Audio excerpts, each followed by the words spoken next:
Hello everyone, in this video, I will show you how to connect your Astro A50 headset to Logitech G HUB. First, make sure your Astro A50 base station is placed near your PC and ready to connect. Take the USB cable that came with the headset and plug the base station directly into a USB port on your computer's motherboard. The best option is usually one of the USB ports on the back of your PC. After connecting the USB cable, connect the power adapter if your Astro A50 model requires external power.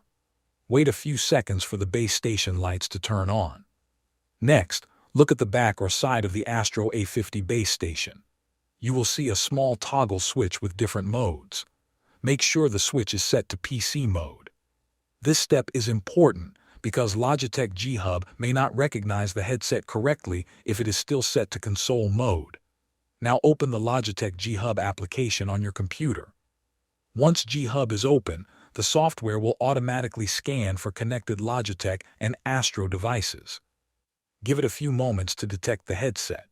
When the Astro A50 appears on the main dashboard, click on it to open the settings page. From here, you can customize your equalizer profiles, adjust side tone levels, and change microphone settings to match your preferences. Thanks for watching.